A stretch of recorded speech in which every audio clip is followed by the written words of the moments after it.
Hobart, one of Australia's most underrated cities. Its harbour views and history's deep streets showcase a thriving food and wine scene. We've brought our little show here several times over the years, and every time we visit, it's something special. Today is no exception. Along with a world-renowned cool climate wine industry, Tasmania features an incredible emerging whisky scene. And today, we're meeting yet another emerging whisky producer who's making all the right moves down on the Apple Isle.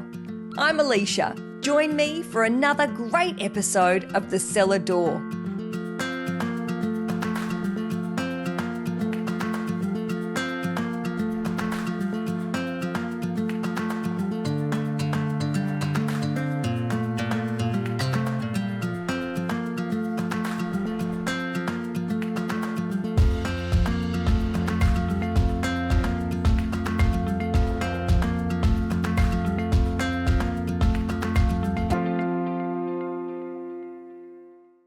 With a population of over 200,000, Hobart has quickly become the whisky capital of Australia. And here, nestled along the banks of the mighty Derwent River, you'll find one of the state's oldest whisky distillers. Despite being one of the first 10 Tassie producers, they've flown under the whisky radar. But the secret is out. Today, I'm paying a visit to yet another brilliant distillery. One whose focus is on stylish malted barley, small batch whiskies. I've arrived at Hobart Whisky and I'm about to spend some time with John to find out more. John, you're an OG of the Hobart Whisky world. Tell me about how this all got started. So it started as a bit of a passion project for the owner, Rocky Cacavo. He's got quite a few businesses around Hobart and he just wanted to start something with a bit of passion that he could get behind. Started in 2014, distillery number 9 in Tasmania. That's substantial, because how many are there now?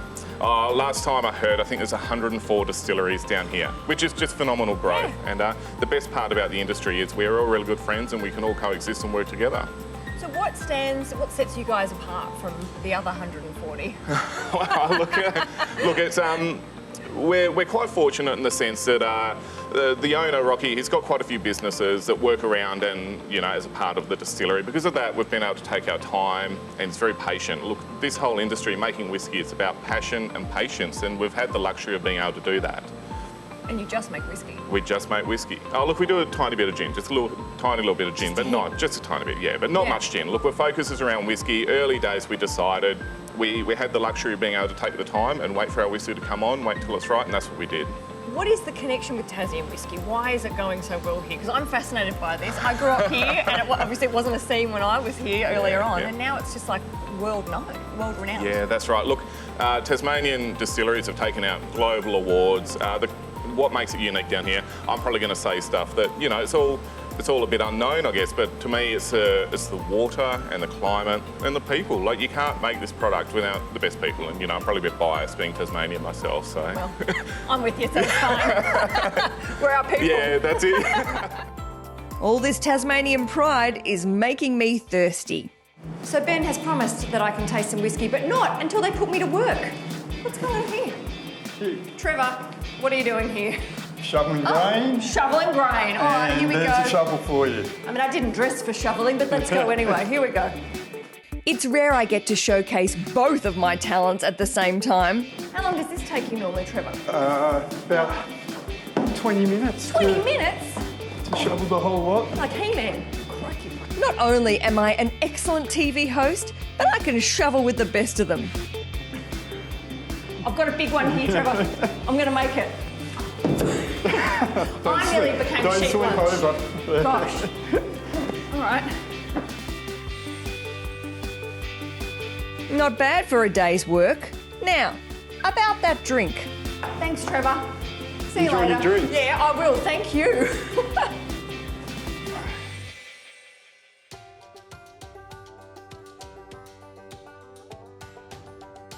We've talked a lot about whiskey and it feels like a natural time to try some whiskey. Perfect, absolutely. It's 10:30 in the morning in a distillery, the perfect time. Tell people that. I've had my breakfast. Perfect, there we go. And ready for second breakfast. All right, absolutely.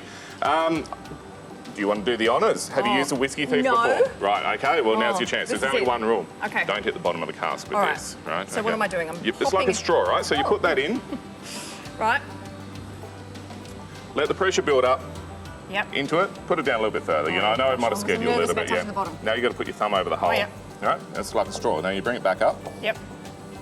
put it over the glass, Uh-huh.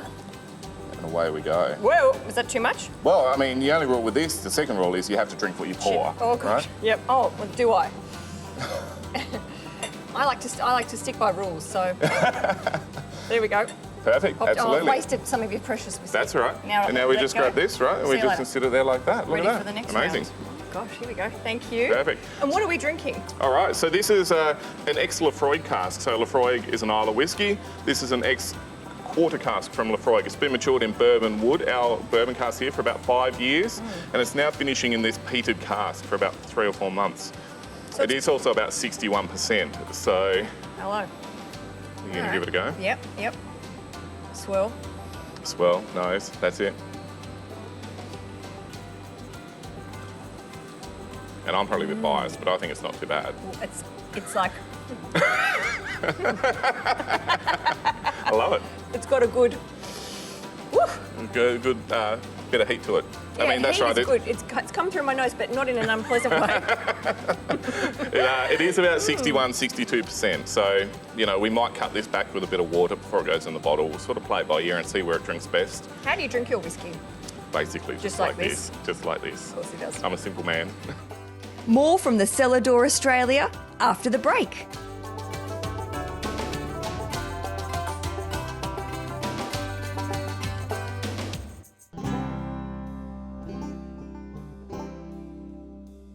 I'm in Hobart paying a visit to Hobart Whisky, and John and I have found ourselves at the bar.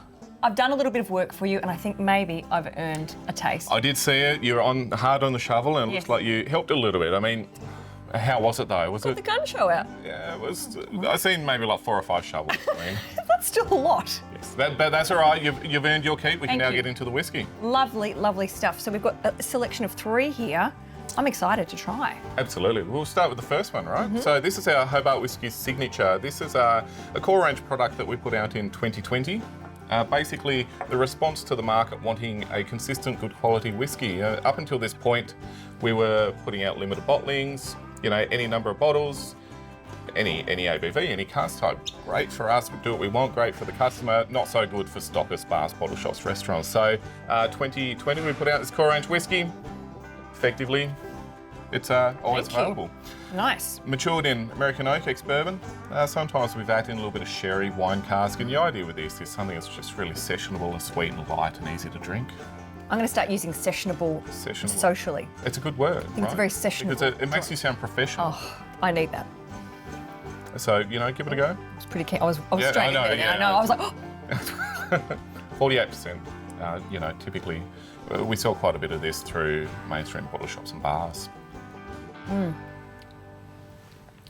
Oh, it's nice. It's got a bit of a heat. Yes. Smooth. Yeah. Yes, yeah. Give me some tasting notes. Remember, there's no wrong answer. Fragrant. I don't know about that. No, let's forget I mean, that. No, there is a fragrance, wrong that's answer. enough. That's the wrong answer. But No, that's okay. It's buttery. Buttery, perfect. I like buttery as a note. And I think you're going to say vanilla and caramel. Oh, actually, I do genuinely caramelly. Yeah. And they're all the notes that we get from our bourbon cask. So 90% of our bond store is American oak ex-bourbon. Again, in line with what we like. We like bourbon and we like bourbon cask matured whiskey. So I enjoy bourbon, and I can definitely pick up the bourbon vibes. Bourbon vibes. Yeah. So you're going to pick up a bottle of this on your way out then? You know it. Never miss a chance. As I've come to learn, every distillery does things a little differently to the rest. So I'm catching up with Hobart Whisky's head distiller, Ben, to learn more about their process here. Ben, this looks like a big risotto, but I know it's not risotto because I feel like it's got something to do with the whiskey. Can you explain the process of what I'm seeing here? Yeah, sure. So this is the mash. It's towards the end of the mash. So it sort of looks, it's all a bit, you know. Gluggy. Yeah, exactly. So what we've done is we've had hot water. We've grinded the grains into hot water basically, and it's been sitting there resting. After that process has been done, we then chill it. So it's about 70 degrees at this Yeah, point. I can feel it's warm. Yeah, it's really hot. Yeah, yep, definitely. We pump it through a chiller. So we've got a chiller over there on the wall. That chills it down to about 20 degrees. Right. After that, it goes into a fermenter, and then we put yeast in it. That's the beginning of fermentation. Okay. Can I see some of the grains before it starts to look like the risotto? Yeah, sure. Sure. So that's how it begins. Oh, there it is. See, simple. Who'd have thought this provides so much pleasure down the track for so many people? Exactly. It all starts from this. So 100% Tasmanian malted barley. Great. Go Tassie. Can I have a little taste? Yeah, go for Kosher? it. Let's do So it. pretty tasty. Yeah. Oh, it is so malty. It's actually really nice. Yeah, it is. Yeah, it's got a bit of sweetness. I don't mind that. Really toasty. Yeah. Tastes like a good cereal. Yeah.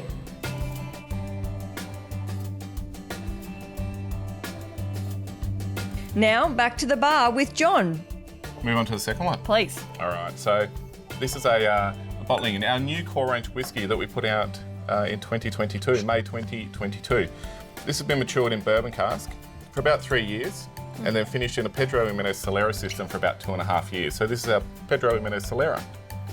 47% roundabout. We've been working on this for a while. You know, we wanted to capture some of the elements of sherry coming through, but some of the nuances of bourbon as well. So that's why we didn't go like full sherry maturation. It's bourbon matured, sherry finished. This has taken out, I've done a few trade shows. This has taken out Best Whiskey at Show a few times, but I also worked the crowd pretty hard and aggressively. So Doesn't sound like you at all. we've known each other for, you know, like half 20 a day. minutes. And, I know. In fairness, I'd had a couple of whiskies by now. So, but I imagine this is when we were having our chat earlier, we were standing in front of the pyramid barrels. That's right, yes. This is- Yeah. Absolutely. Yes, got my These are from knowledge. that. There you go. I've got my Perfect. I knowledge. like it. So that's a Cellar, right? So Cellar is a traditional way that they mature sherry in Spain. Typically, it's a pyramid of casks, and they fill the top one, split it down through the rack half at a time. And the idea is that increases consistency and quality of the product. And it's all about fractional blending, where they never actually ever decant a cask fully. So in, you know, decades, centuries, millennium, there's still a fractional amount of that very first spirit or wine in every bottle that goes out. That's cool. That makes it even more exclusive then, doesn't it? Absolutely, that's right. So still light, sessionable. Yep. You're going to give me some tasting notes on this one. Well, I definitely, the sherry, it's quite a different taste to the first. Absolutely. Yeah, I'm really getting, I'm going to do this Oh, there we go. That's and this. Yeah. I can really smell the difference. Definitely taste the difference. Yes, yeah. Bit sweeter.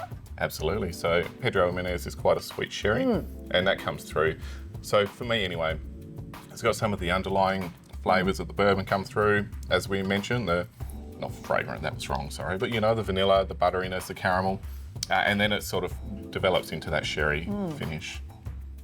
And the sherry brings sort of what I would describe as red lollies, maybe. Oh. This is the best thing about whiskey. There's no wrong answer to tasting notes. Like, everybody interprets flavour quite differently, and you can say exactly what you think. Less creamy than that one. Perfect, yeah, all right, there we go, I'll take it. It's not bad, you're learning. Oh, thanks. Not fragrant. Not fragrant.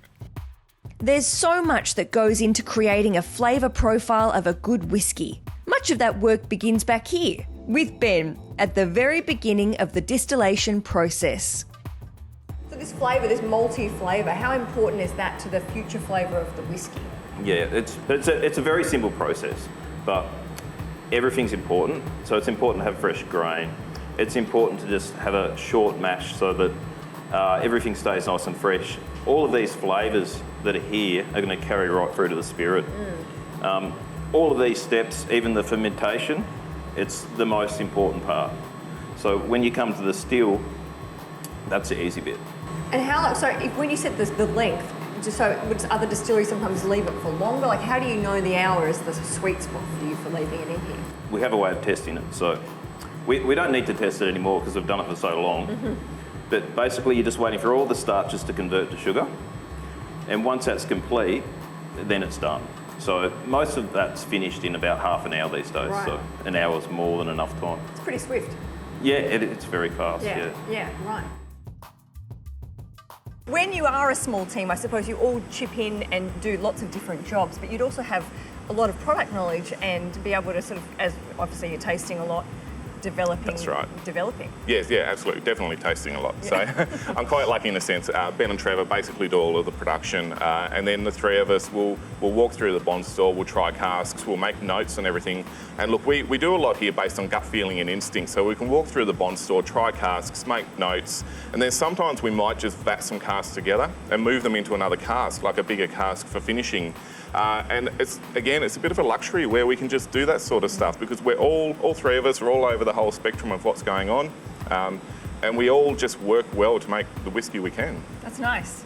Well, it's a good local story, but also it's genuine as well. It's not some sort of big super business out of that. That's it, yeah. Oh, look, it's definitely it's so much fun to be able to go through here and just create a product that we can share with other people. We'll be back in Hobart for more of the Cellar Door Australia after the break.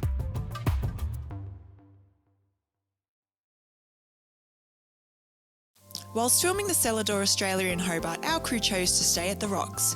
Inspired by our ever-evolving city, the Rocks stands amongst convict-built churches and graffitied walls, melding Hobart's past with its present. With modern and historical apartments, you can choose the accommodation style that suits you. The Rocks brings the very best of Hobart to your door. Step outside into the thick of it, or stay in and let us bring the goods to you. To book your stay at the Rocks, visit therockshobart.com. Today, I've been in Hobart visiting one of the oldest whisky distilleries in Tasmania, and I've spent some quality time with distillery manager John. There's a common question, how should I drink my whiskey? Yeah. However you like. Sure. Just, add a drop of water, add a bit of ice, add Coke if you want. It's your product.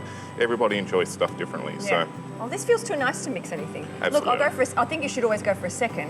oh, absolutely, that's right. I think I've already gone for 3 or 4 already. So. Yeah, but you got your whiskey legs. You were talking a big game before you got here, though. I know. And look at me. Hey. No, it's delicious. Cheers to you. Looking forward to seeing this. Yes, thank you. Go for a third. Before we finish, Ben wanted to show me a few more nuances to the whisky making process. So Ben, we've moved into this room. There's a lot of action happening. I can see things dripping and boiling. What goes on in the still from Yeah, sure. when it's first moved in? Yeah, sure. So basically, after we've fermented it in the fermenters, we pump it across into the still. It comes over, we collect it in a nice big vessel here. It comes out in a sort of like a blue colour. Right. It's about 25% ABV. At that point, that is what we call low wines. So Is that what we're seeing dripping out of here? no, so at the moment, this is a spirit run. So that's already been through that stage. Right. And after that stage, we put it back in the still. And this is when we do the spirit run, and that's when we do the cuts.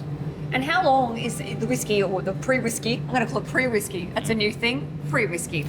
How long is it in the still for before it gets to what we're about to? The first run, it takes about 10 hours. Oh, it's quite quick. Yeah, it's pretty quick. But then you've got the waiting when it gets into the barrels. That's the big waiting, isn't it? Yeah, that's a big waiting. Yeah. So I can smell this. It's strong. Oh, exactly, yeah. So it's about 70%. Right. Yeah, Yeah, great. Should we have a little sip? for sure. Okay. So that is pretty strong. I've done quite a few shows and spoken to many people about whiskey, and the thing is, you learn stuff every time, and you learn about people and how they interpret flavour. Yeah, every palate's different, I That's suppose. right. Yeah. Yep, absolutely. And it can come down to where you grew up. You might have a different preference on whiskey or flavour based on where you grew up. Did you grow up on a farm with hay and straw and that sort of stuff around, or did you grow up in the city? Great. All right. So this one here Thank you. is our Tasmanian whiskey liqueur. Oh. So recently, in the 2022 World Liqueur Awards, we took out the world's best honey liqueur with this. So this is only 35%. It is a liqueur made with our single malt whiskey, Tasmanian Manuka wildflower honey, orange zest, cinnamon and spice. Basically a health drink. Absolutely. So, Oh gosh, you really. That's good for you. But you can smell the honey. yeah, oh, absolutely. Wow. That's because there's honey in it. Oh my gosh, that's lovely. 35%. Still got quite a bit of alcohol in it, Yep. but very sweet. And you drink this neat? Absolutely. Yeah. Yeah, we serve it up at some winter events as a hot toddy. Just put a bit Ooh. of, warm punch with it. Oh, I've got some cinnamon Yeah, perfect. There we go. What do you clovey. think? Clovey? Maybe a little bit of clove. I mean, there's some secret spices in there, I wouldn't reveal. That's right. Well, I'm not going to tell you. Of course you're not. That's nice. It's not too. It's sweet, but it's not like a. That's blow right. your So head a lot off. of the sweetness comes from honey. Like, don't get me wrong, there's also sugar in there as well, but you know, the honey sort of helps balance out that sweetness. Oh, that's nice. Okay, finally time to pick a favourite. So what was your pick out of all three? Well, look, I do love bourbon, so I feel like, you know, I'm a bourbon gal, so I feel like this might be if I was going to drink it regularly. But also, this is a bit of a novelty for me. I've never tasted anything like this before. We sell quite a lot of this, especially at whiskey shows. People are drinking whiskey all day, and their palates are getting dehydrated, and this is just the perfect sort of end to a show. This is also the perfect end to the show. There you go. See, I for it, didn't I mean, that could not be a better segue ever. Hey, thank you so much for showing me around. Congratulations on all your success, and also it's been lovely to learn more about the process. Oh, look, it's great just to sort of share our story and introduce our team and, you know, just talk to people about what we're doing. And you're like, number 9. Woo! Yeah. Hey, cheers to you. Perfect. Thank you very much. Cheers to you, and we will see you next time.